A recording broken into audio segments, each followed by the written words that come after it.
Hey, this is Dave DeCamp from antiwar.com. This is anti-war news for Wednesday, August 23rd, 2023.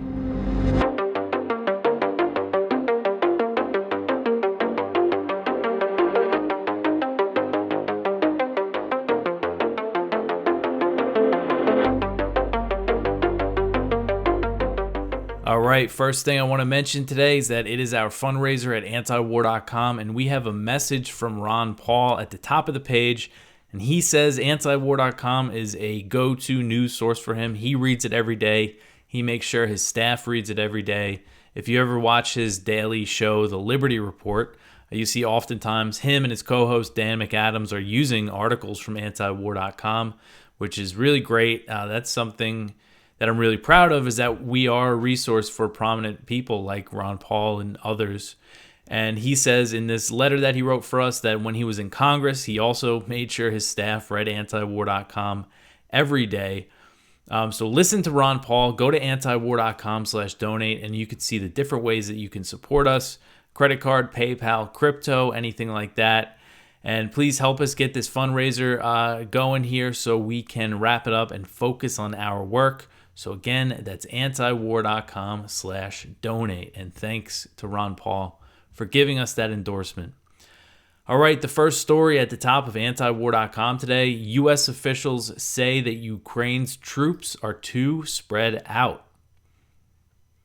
So U.S. and Western officials speaking to the New York Times blamed Ukraine's struggling counteroffensive on Kiev's tactics, saying Ukrainian troops are too spread out. U.S. officials said that Ukraine's primary goal is to sever Russia's land bridge to Crimea, but that Ukraine has placed its troops and firepower equally along the entire front in the south and the east. So this report, which was published on Tuesday, is the latest example of the West trying to pin the blame for Ukraine's failures solely on Kiev, even though we know that it was clear that the U.S. did not believe Ukraine would have much success, but pushed for this counteroffensive anyway. And recently, the Wall Street Journal reported that Western officials did not think Ukraine had enough training or equipment for the assault, but hoped that they would be able to break through anyway. They didn't think they were properly armed, properly trained, but they just hoped that they would find a hole and be able to break through. And we've seen other examples of the U.S. and, officials speaking, to the media, saying Ukraine's not using these combined arms tactics that they learned from NATO, just trying to put all the blame on the Ukrainians. And this report said that as a result of Ukraine's tactics, there are more Ukrainian troops near Bakhmut and other eastern cities than in the south near Melitopol and Zaporozhye. And the report said that the U.S. had advised Ukraine to focus on pushing towards Melitopol, which is a city in the south, and it is close to the Sea of Azov, and it's, again, they really want to break through this land bridge that goes from Crimea to the Russian mainland that they have secured there. And that map that I have in there, if you're watching the videos from Southfront, and some news about Southfront, their domain, southfront.org, has been basically taken from them. They've been targeted by the U.S. government a lot. They're under sanctions. The U.S. claims that they're Russian intelligence, which they deny. So if you want to find Southfront's maps, now you have to go to southfront.press, and they have all their daily coverage there of the war in Ukraine and other wars. They have maps for conflicts around the world. So this New York Times report said that Chairman of the Joint Chiefs of Staff, General Mark Milley, and other top NATO military leaders told Valery Zaluzhny, the Ukrainian commander-in-chief, in August that at an August 10th meeting, so the meeting was almost 2 weeks ago. But anyway, they told him that his forces should focus on one area, and two officials said that Zaluzhny agreed with the Western advice. One U.S. official said that the only chance that Ukraine would have to change the tempo of the counteroffensive would be a change of tactics with a dramatic move. They're saying they really need to make a big change. And if you remember, last week, the Washington Post reported that U.S. intelligence has determined that the counteroffensive will fail to achieve the main objective of severing the land bridge. So the U.S. has also been pushing Ukraine to go harder in its counteroffensive despite Russia's vast minefields and high Ukrainian casualty rate. The New York Times reported this past Friday, as I covered, that U.S. officials fear that Ukraine has become too casualty averse. So Zelensky and other Ukrainian officials have hit back at Western criticism of their counteroffensive, pointing out that NATO would never launch such an assault without air superiority. Kiev insisting to their Western backers that they need to be more patient, but U.S. officials told the New York Times that Ukraine only has another month to 6 weeks before rainy conditions will force a pause in the counteroffensive. And I also saw, Ukraine is saying that they're making some gains in the southeast, but everything still seems pretty incremental. So again, I mean, the blame game is really starting now. I mean, it's already started, but I think we're going to see a lot more of this. Everybody's going to blame everybody else for the failures here. All right, so the next one here, Ukrainian drones disrupt Moscow airport traffic for the second day. So airports in Moscow temporarily halted service for the second day in a row on Tuesday as Ukrainian drones again targeted the region. And this is part of Kiev's strategy to bring the war to Russian civilians. So Andrei Vorobyev, who is the governor of the Moscow Oblast, which surrounds the capital city, he said 2 drones were intercepted in the region and fell outside of the city of Moscow. He said 1 fell in the city of Krasnogorsk and damaged an apartment building and nearby cars, but there is no casualties reported. So Russia's TASS news agency reported that 2 Moscow airports restricted service temporarily, and this was on Tuesday again, and that 9 flights were redirected to alternative airports as a result.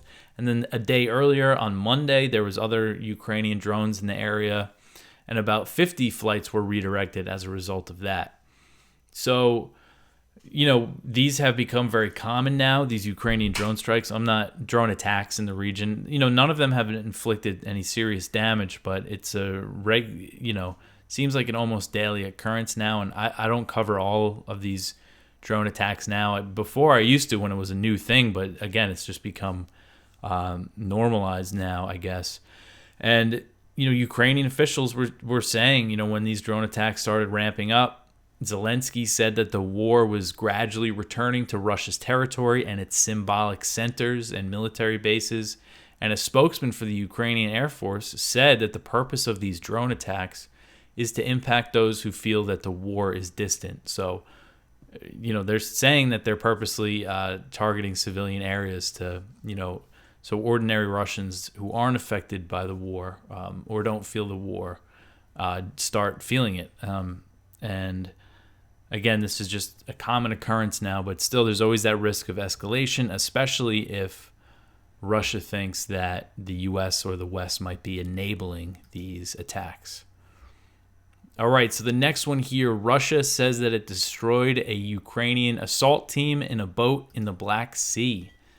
So the Russian Defense Ministry said Tuesday that its forces destroyed a U.S.-made military boat carrying a Ukrainian assault team near Snake Island in the northern Black Sea. So the war between Russia and Ukraine has escalated in the Black Sea, and again, this is something I've been covering a lot. So the Russian Defense Ministry said that this boat, they identified it as a Sea Force, which is a patrol boat made by Willard Marine, which is a California-based company.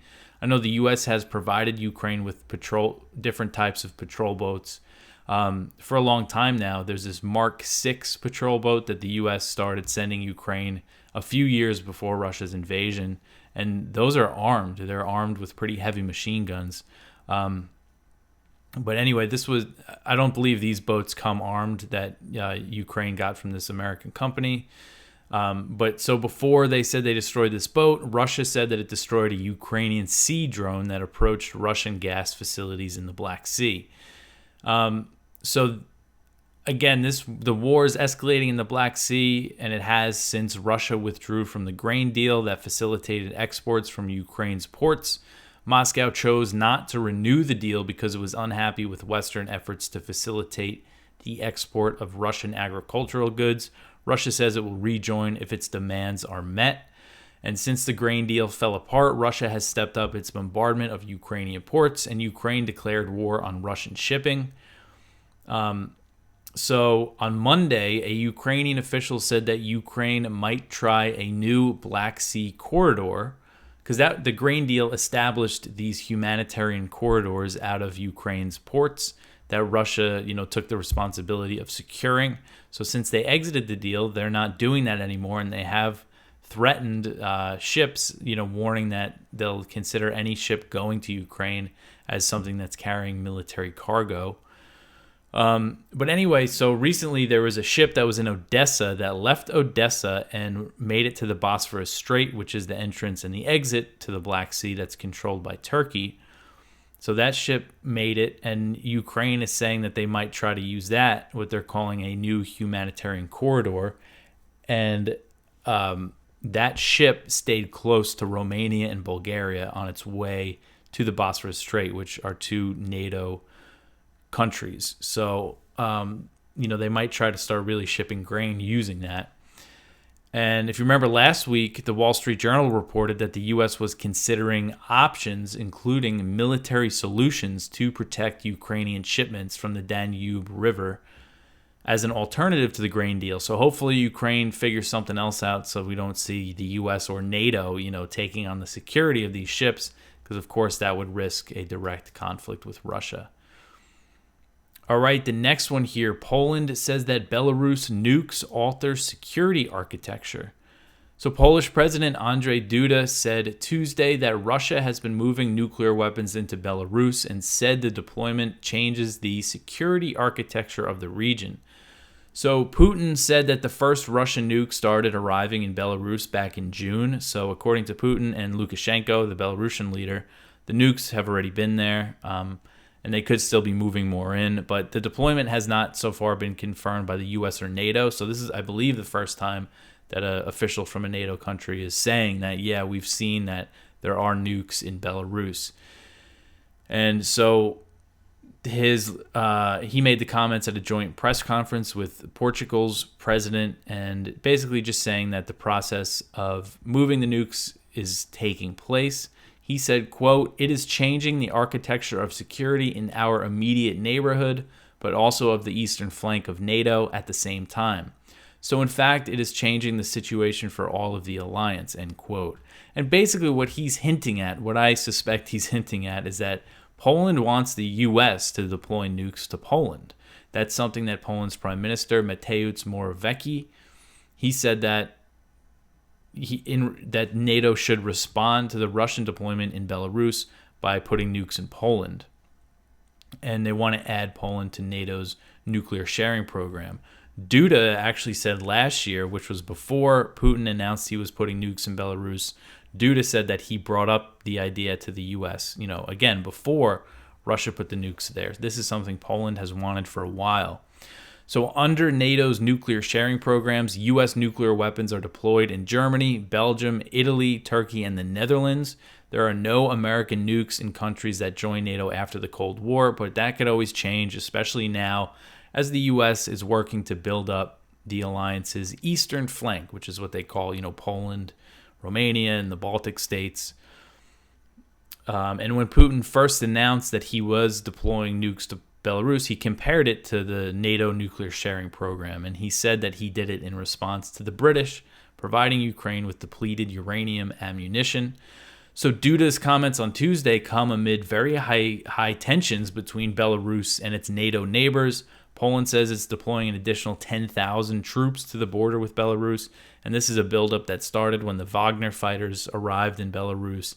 And Lukashenko recently said, that they'll use nukes if an aggression is launched against Belarus. So it's just turned into a very volatile area. And I know, again, Duda didn't say this on Tuesday, but I know that that's what he's kind of hinting at here. That's what the Polish want, American nukes on their territory, the Polish government at least. All right, the next one here, this is an article from Kyle Anzalone at the Libertarian Institute. Biden administration approves a massive helicopter sale to Poland. So Warsaw plans to buy nearly 100 Apache attack helicopters manufactured by Boeing for $12 billion. Until Poland receives the helicopters, the U.S. will provide Apaches to its NATO ally. So Poland's been spending a lot lately, and U.S. arms makers are really benefiting from this. So the Pentagon's Defense Security Cooperation Agency said that the State Department greenlit the massive arms sale on Monday. The deal is for 96 Apache attack helicopters, spare parts, thousands of missiles, other munitions, as well as maintenance and training for the helicopters. So it's a lot of helicopters. It's a big deal and lots of money. And Kyle mentions that this comes amid Poland's military buildup near Belarus and all these tensions that are going on. All right, I want to take a moment to mention our sponsor for today's show, and that is the Expat Money Summit, hosted by Mikkel Thorup. So this is being held from October 2nd to October 6th, and all you have to do is go to expatmoneysummit.com, and you can put in your email to get a free ticket. It's totally free, and I think this is something worth checking out for people, even if you haven't thought about ever moving out of the country or becoming an expat. I think it's a realistic option for a lot more people these days because you have more people working from home, you could do the digital nomad thing, which I think sounds really appealing. It's something I have thought about doing, working for antiwar.com. And Mikkel, what he focuses on in his work is, helping people who are considering moving out of the country, getting a citizenship or residency or ways to reside in other countries, either, as their full-time residents or as a backup plan or as a part-time residence. There's a lot of different options here. So I think it's a really valuable resource and, a unique service that Mikkel provides with Expat Money. And there's lots of speakers there, experts on, a lot of the topics that they cover, which includes, again, the residencies, the tax, wealth protection and things like that. So speakers include Peter Schiff, Mark Faber, Dr. Ron Paul, Doug Casey, Jim Rogers, Tom Woods, and many, many more. So again, go to expatmoneysummit.com. Put your email in. You could go using the link in the YouTube description or the show notes if you're listening to the podcast. expatmoneysummit.com. All right, back to the news here. So this next one is interesting. Algerian report says that France is planning intervention in Niger. So Algeria's national radio reported on Monday that France is planning a military intervention in Niger if Nigerian President Mohamed Bazoum is not reinstated by the junta that ousted him in a July 26th coup.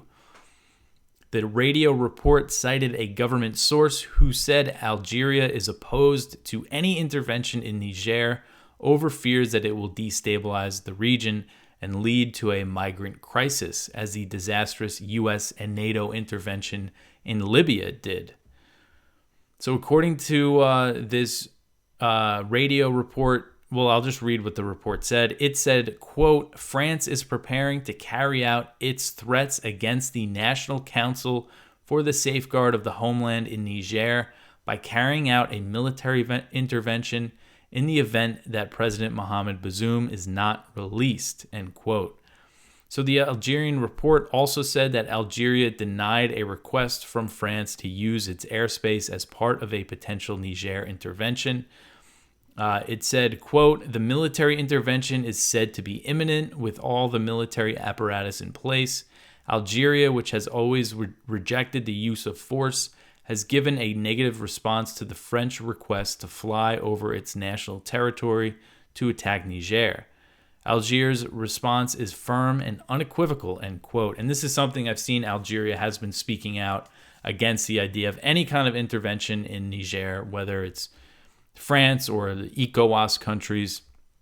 And if you're watching here, I just put in a map of Niger. So you could see, Algeria shares a very large border with Niger. Niger also, and Algeria share a border with Libya. So, a big disastrous war will certainly be felt in Algeria. So that's why they are warning against it. So A French official speaking to Reuters denied that France asked Algeria to use its airspace. The official said, quote, "France's joint defense staff denies making a request to fly over Algerian territory," end quote. So France has about 1,500 troops in Niger. It's the former colonial ruler of Algeria and Niger. And, they've backed the ECOWAS threats if Bazoum is not reinstated. And ECOWAS, which is the bloc of West African nations, including Nigeria, which is a neighboring country, they say that they're ready to go. They're ready to intervene when given the order. They're also giving room for diplomacy. But the thing is, the junta is not showing any sign that it's going to fulfill what their main demand is, what really their only demand is, and that's releasing and reinstating President Bazoum. They're not going to do that. So, I don't know how this is going to go, if they're still talking or whatnot. So, we really don't know when this could happen, this intervention, but I think, we shouldn't be surprised if we do see it happen, if, we wake up one morning and, Nigeria and ECOWAS invaded Niger. And of course, there's about 1,100 U.S. troops there and a big drone base.